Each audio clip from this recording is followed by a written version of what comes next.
உள்ளாட்சி அரசு செய்தியால் இணைவோம்.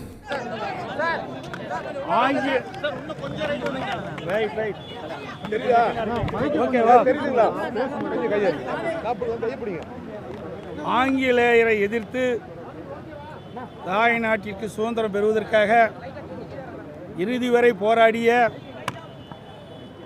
சுதந்திர போராட்ட மாவீரன் தீரன் சின்னமலை அவர்களின் நினைவு நாளில் அவர்தம் தியாகத்தையும் வீரத்தையும் போற்றி வணங்குகின்றேன்.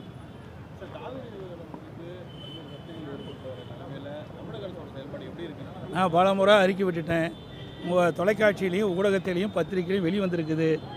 ஆனால் இந்த அரசாங்கம் காவிரி நதிநீர் பிரச்சனை பெறுவதற்கு என்ன நடவடிக்கை எடுக்க என்று எதுவுமே தெரியல.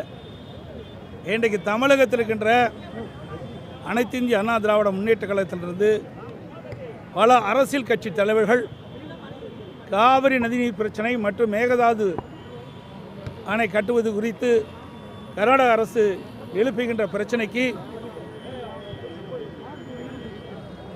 தமிழ்நாட்டுடைய நிலைமையை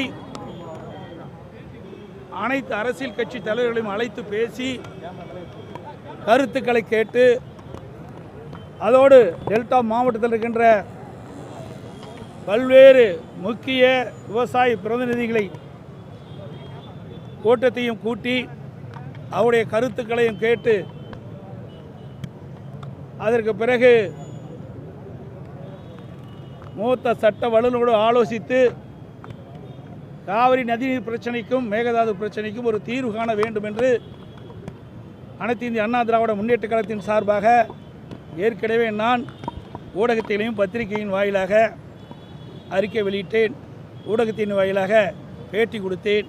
அதேபோல் தமிழ்நாட்டுக்கின்ற அரசியல் கட்சி தலைவர்கள் பெரும்பாலானோர் அனைத்து கட்சி கூட்டத்தை கூட்ட வேண்டும் என்று வலியுறுத்தினார்கள்.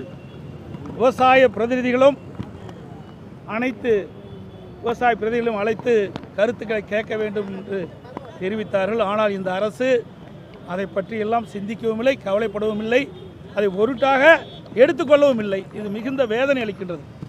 இதற்கு முன்பு இருந்த அனைத்து இந்திய அண்ணா திராவிட முன்னேற்ற கழக ஆட்சியிலும் சரி, திராவிட முன்னேற்ற கழக ஆட்சியாக இருந்தாலும் சரி, காவிரி நதிநீர் பிரச்சனையோ மேகதாது பிரச்சனையோ வருகின்ற பொழுது அனைத்து கட்சி தலைவர்களை கூட்டத்தை கூட்டி விவசாய சங்க பிரதிநிதிகளுடைய கூட்டத்தை கூட்டி அவருடைய கருத்துக்களை கேட்டு சட்ட வல்லுநர் மூலமாக சட்ட ரீதியாக உச்சநீதிமன்றத்தில் சந்தித்து இன்றைக்கு காவிரி நதிநீர் பிரச்சனைக்கு ஒரு நிரந்தர தீர்வை அனைத்து இந்திய அண்ணா திராவிட முன்னேற்ற கழக ஆட்சியிலே நாங்கள் தீர்ப்பை பெற்றோம்.